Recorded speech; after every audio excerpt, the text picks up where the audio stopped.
Middle east में Israel चौतरफा हमलों से घिरा हुआ है। यमन का हूती, सीरिया और इराक के प्रतिरोधी समूह, गाजा का हमास, लेबनान का हिजबुल्ला इजराइल की कमर तोड़ने में लगे हुए हैं और इन सभी के पीछे हाथ है ईरान का। लेकिन 27 सितंबर 2024 को इजराइल ने लेबनान की राजधानी बेरूत में हिजबुल्ला प्रमुख हसन नसरल्लाह को ढेर कर दिया था और उसके बाद इजरायली पीएम नेतन्याहू ने कह दिया कि अब वो हिजबुल्ला का सफाया करेंगे और यहीं से इजरायली सेना सीमित ऑपरेशन के तहत लेबनान में घुस गई। लेकिन शुरुआत में इजराइल को ये काम जितना आसान नजर आ रहा था, हकीकत में ये उतना ही मुश्किल है, क्योंकि लेबनान में घुसने के बाद अब इजरायली सेना के एक साथ 8 सैनिक मारे गए हैं और कई जवान घायल भी हुए हैं। इजरायली न्यूज चैनल 12 के मुताबिक ये सैनिक 2 अलग अलग जगहों पर हताहत हुए हैं। इसके अलावा इगोज कमांडो यूनिट के एक अधिकारी को मिलाकर कुल 5 जवान घायल भी हुए हैं।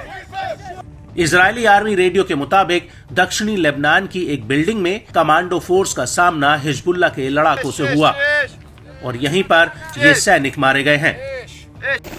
इस हमले को लेकर एक वीडियो भी सामने आया है जिसमें एक खुले घास के मैदान में आईडीएफ के 2 हेलीकॉप्टर उतर रहे हैं। दूसरी तरफ आईडीएफ के कुछ जवान स्ट्रेचर पर सैनिकों को लादकर हेलीकॉप्टर में ले जा रहे हैं।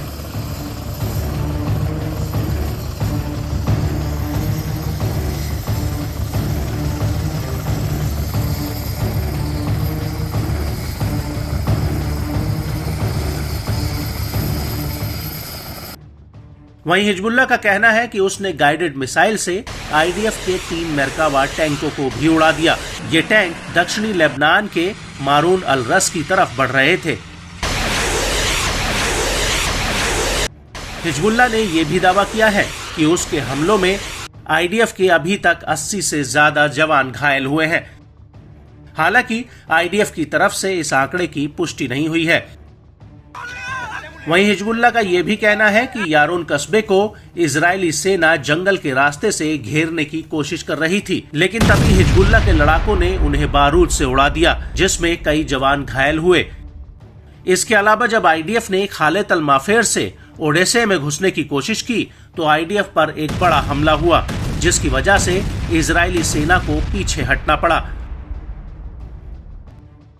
आपको बता दें कि इजरायली मीडिया ने इन हमलों को लेकर कहा कि बॉर्डर पर हिजबुल्ला से जंग के दौरान इगोज यूनिट के एक कमांडर की मौत हो गई है, जबकि 18 से ज्यादा सैनिक घायल हुए हैं और घायल सैनिकों को निकालने के लिए आईडीएफ ने करीब 4 हेलीकॉप्टर मौके पर भेजे थे।